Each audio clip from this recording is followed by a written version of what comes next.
오늘 하나님 말씀 요한일서 4장 7절로 12절 말씀입니다.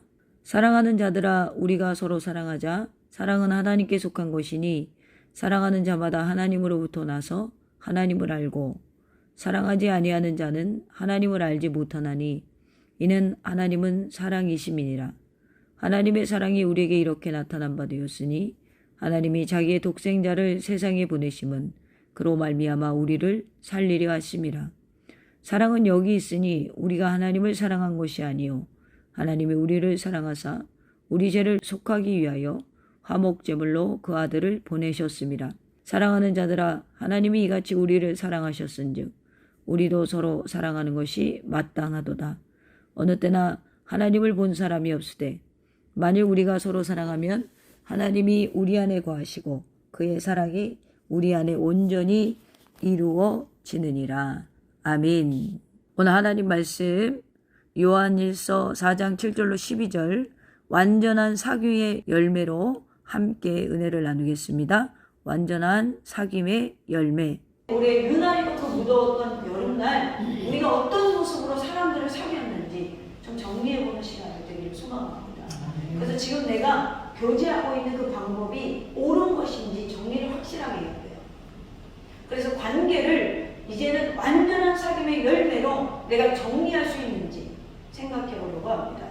하나님을 뜨겁게 사랑하는 것이 성도를 사랑하는 원동력이 된다. 그렇다면 왜 우리는 하나님을 사랑하듯 사랑과 사랑 관계에서도 사랑이 제일 먼저일까요? 그 첫째는요, 사랑이 하나님께 속했기 때문입니다.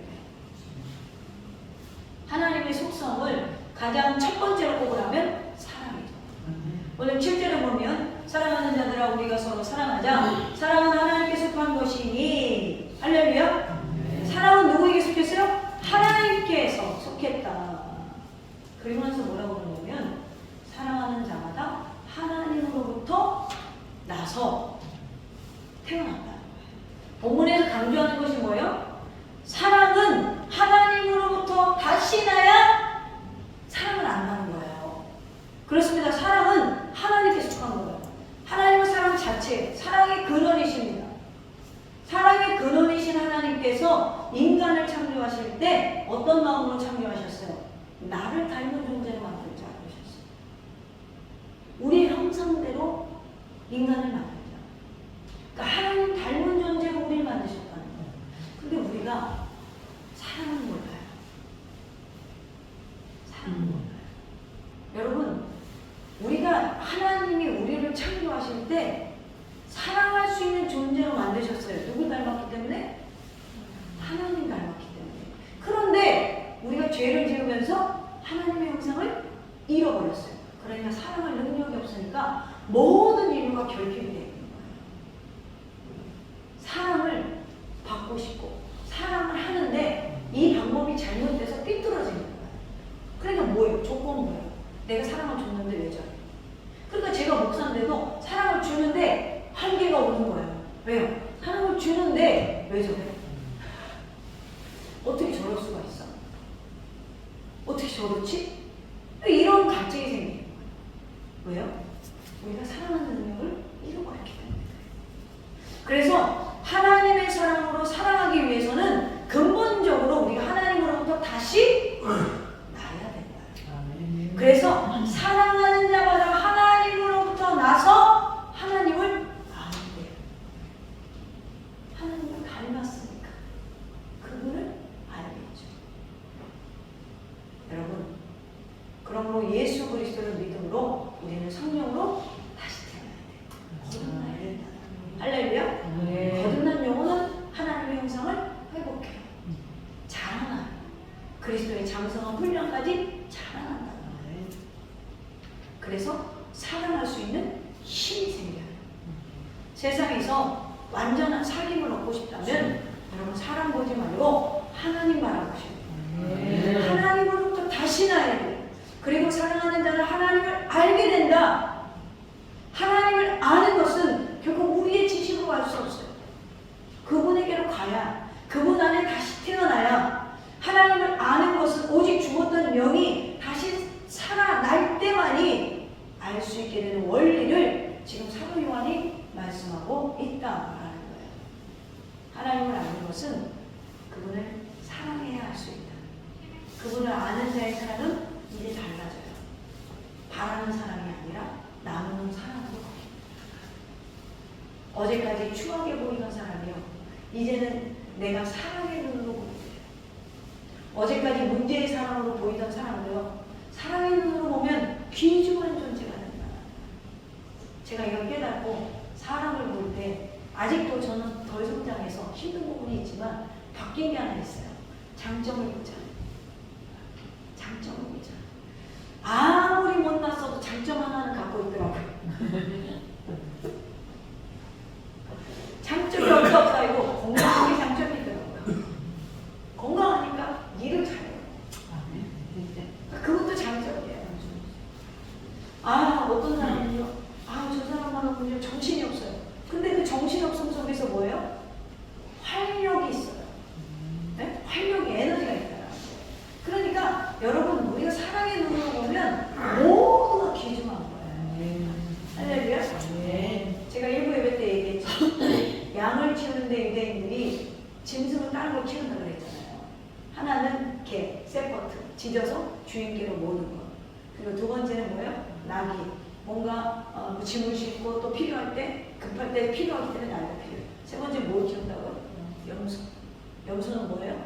이기적이고 아주 배타적이고 욕심이 많고 질투가 많고 공격적이에요. 근데 양과 같이 키운다는 거예요. 왜죠?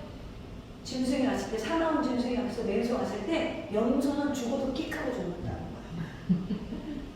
한 번은 들이받고 죽는데요. 그러니까 양들이 그때를 틈타서 어떻게 돼요? 피해를 줄일 수 있다는 거예요. 그래서 염소의 존재를 목자들이 둔다. 그런 것처럼 여러분, 세상에는 염소 같은 사람들 많습니다. 그래도 사랑의 눈으로 볼 수 있어야 돼요.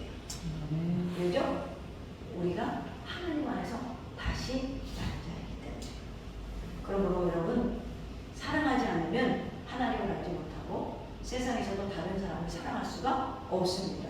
8절에 보면 사랑하지 아니하는 자는 하나님을 알지 못한다. 하나님을 알지 못하나니 이는 하나님은 사랑이십니다. 사랑 이 얘기만 하는 거예요. 사랑하지 않는 사람은 하나님을 알지 못해요. 아직 사망에 머물러 있기 때문에 그래요. 하나님의 사랑을 알지 못하면 왜 사망에 머물러 있는 거예요? 여러분, 하나님의 사랑이 뭐예요? 10절에 보면 이런 말씀이 있어요. 사랑은 여기 있으니 우리가 하나님을 사랑한 것이 아니요 하나님이 우리를 사랑하사 우리 죄를 속하기 위하여 화목제물로 그 아들을 보내셨음이라. 하나님 사랑이 뭐예요? 잘 생각해 보세요. 우리를 구원한 행위예요. 그게 하나님의 사랑이에요. 그것이 하나님의 사랑이에요. 그러니까 그 사랑을 알지 못한다는 건 뭐예요? 복음을 받아들이지 못했다는 거잖아요. 다시 태어나지 못했다는 건 뭐예요? 복음을 모른다는 거잖아요. 복음을 모르니까 어디에 머물러 있어야지? 사망에 머물러 있는 거예요. 산자 같으나 그가 지금 당장 죽으면 어디로 가요? 사망에 머물러 있는 거예요. 즉 그 얘기를 하는 거예요. 우리가 생명을 얻는 것은 오직 믿음으로 얻는 것입니다. 그러나 생명을 얻는 증거를 가지고 사람은 관계의 완전을 가지고 있어요. 그게 뭐예요? 사랑하는 방법을 알게 된다. 왜? 하나님 안에서 다시 태어났습니다. 그래서 요한 1서 3장 14절 옆에 보면 우리는 형제를 사랑함으로 사망에서 옮겨 생명으로 들어간 줄을 알거니와 사랑하지 아니하는 자는 사망에 머물러 있느니라. 자, 우리는 형제를 사랑함으로 사망으로 옮겨 생명으로 들어간 줄을 알거니와 사랑하지 아니하는 자는 사망에 머물러 있느니라. 자, 형제를 사랑했는데 사망에서 생명으로 옮기는 건 뭐예요? 복음을 전해서 그 사람이 하나님을 알게 됐다는 거잖아요. 그 사람 어디로 옮겨졌어요? 생명으로 옮겨졌다는 거예요. 형제를 사랑함에 여러분 표현은 가장 큰 표현은 뭐냐면 복음을 전하는 거예요. 할렐루야. 네. 제가 그런 게 아니라 성경이 그런 거예요. 여러분 사랑을 실천하시기를 축원합니다. 복음 전하셔야 돼요. 복음 전하셔야 돼요. 복음을 전해서 그들이 생명으로 돌아가서 하나님의 사랑을 알게 됐다는 거예요. 그런데 하나님 사랑 모르면 사망에 머물러 있대요. 아직 영접하지 않아서. 사랑하지 않는 자는 하나님을 알지 못하고 사랑하지 않는 자는 사망에 거하고 있다. 여러분 굉장히 두려운 말씀이죠. 우리가 인간관계에 있어서도 하나님의 사랑을 알았으니 그 관계에는 하나님의 사랑이 있어야 돼요. 없으면 헛것이라는 거예요. 그대로 고용되는 사망에 둔 거잖아요. 그래서 하나님의 사랑을 나누는 것이 진짜 사귐의 열매다라고 본문이 이야기하고 있다는 것이죠. 그래서 저는 이 사랑을 나누는 우리 더생교회는 찐 성도가 되기를 주님의 이름으로 축원합니다. 네. 두 번째로 오늘 본문에서 말하는 것은 하나님의 사랑을 받았으니 서로 사랑해야 된다. 우리가 먼저 사랑을 받았대요. 10절 말씀 다시 보면 사랑이 여기 있다. 9절에도 뭐라고 그래요? 하나님의 사랑이 우리에게 이렇게 나타난 바 되었으니 뭐요? 먼저 사랑을 받았다. 이런 말이 있죠. 사랑을 많이 받은 자가 사랑을 할 수 있다. 맞나요, 여러분? 네, 어른들 맞아요? 일반적으로 네, 부모의 사랑을 많이 받고 자란 사람이 사랑을 많이 줄 수 있다. 그러나 아무리 위대한 부모의 사랑이라고 여러분 하나님의 사랑에 비하면 아무것도 아니잖아요. 우리는 하나님의 사랑 받았잖아요. 그러니까 사랑을 안 해야죠. 왜 못나는 거예요? 왜 못나는 거예요? 부모의 사랑은요, 하나님의 사랑을 보여주기 위한 노력입니다. 그러므로 부모의 사랑을 받지 못했어도 하나님의 사랑을 받은 자는요, 마음이 회복되어지고 내면이 내적 치유가 되어져 있다.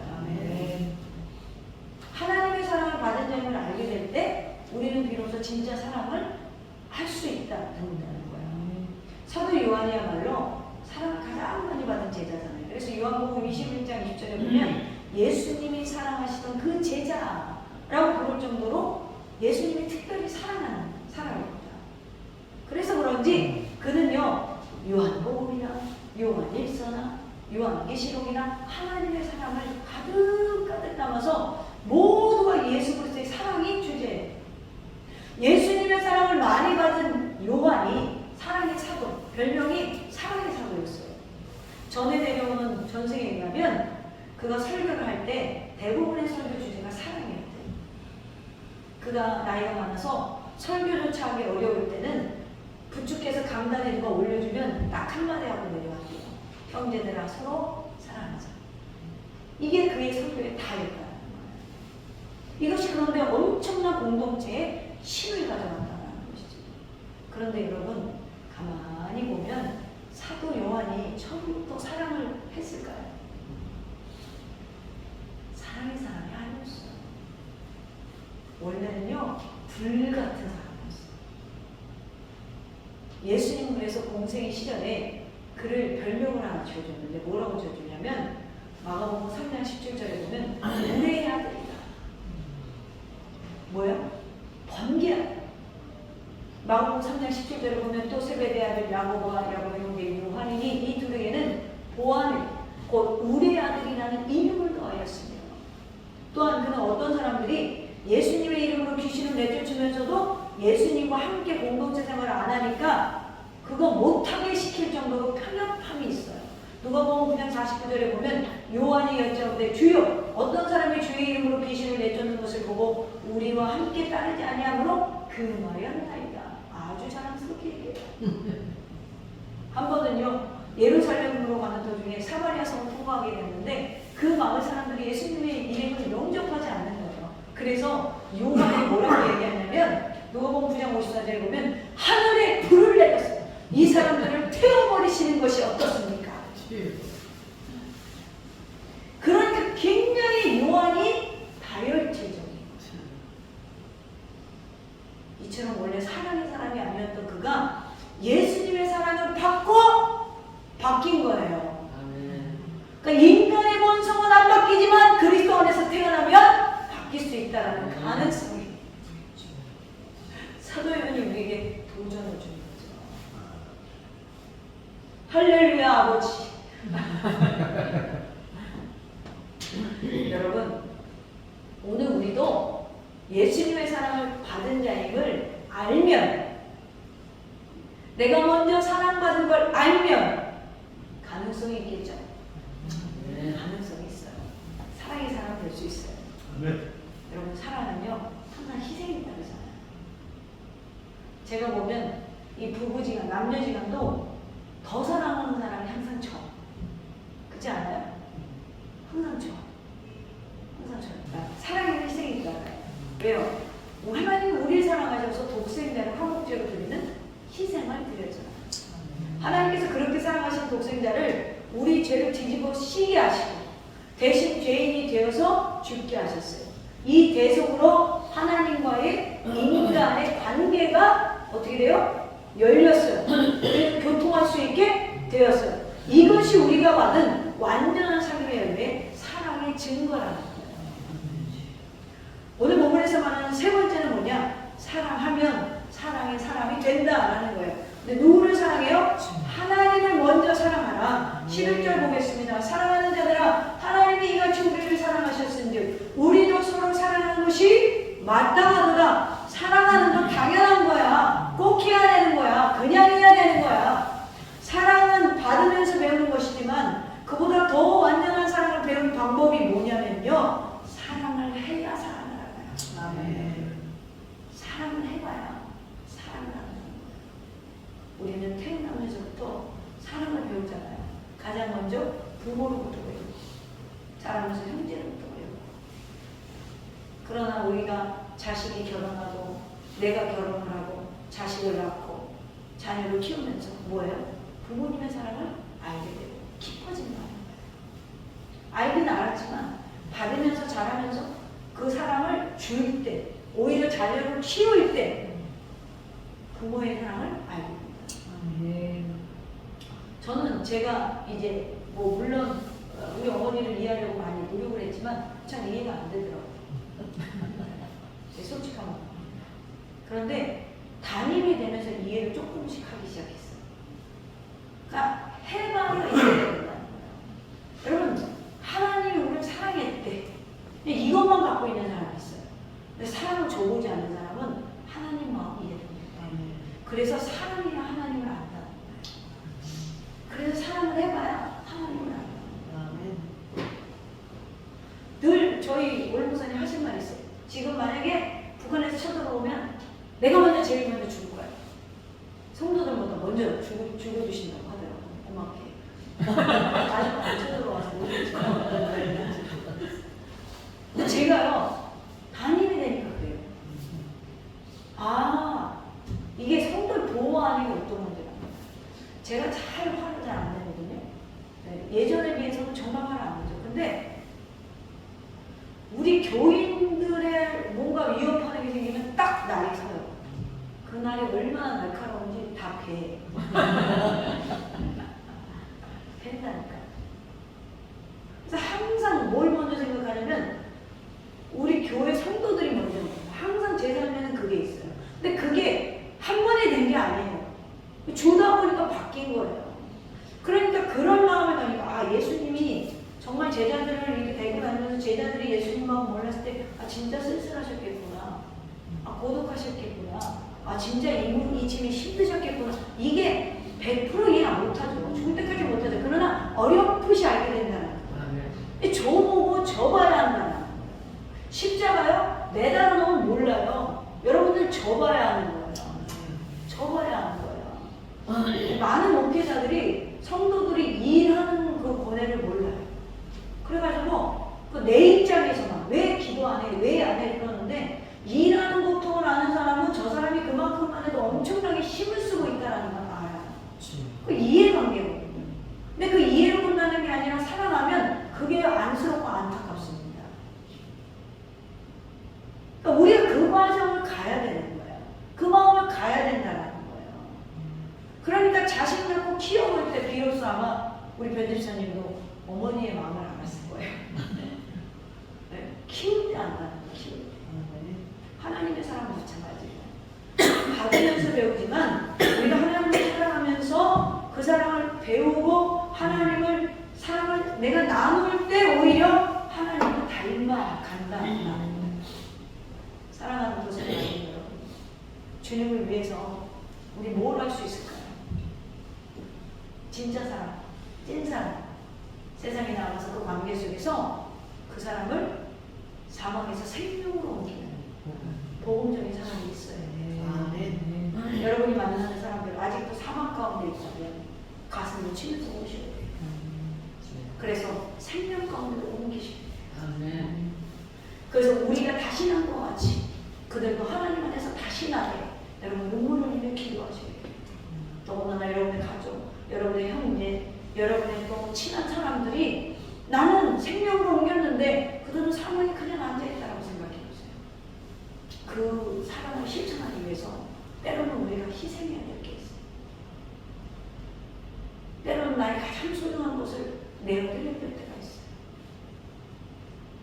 오늘 주님을 위해서, 주님의 몸된 교회를 위해서 몸과 마음과 정성을 다해서 내 마음을 다해 힘을 다해 목숨을 다하여 주 너희 하나님을 사랑하라. 이걸 해봐야 내 몸과 같이 내 예수를 사랑할 수 있겠다. 이거 안 해보고는 내 예수를 내 몸과 같이 사랑할 수 없어요. 많은 교회들이 교회에서 좋은 일만 하려고 하더라고요. 요즘 보면. 근데 핵심이 빠졌어요. 마음을 다하고 힘을 다하고 목숨을 다해 주 너희 하나님을 사랑하는 걸 빼면 아무리 좋은 일에도 가치가 없는 거예요.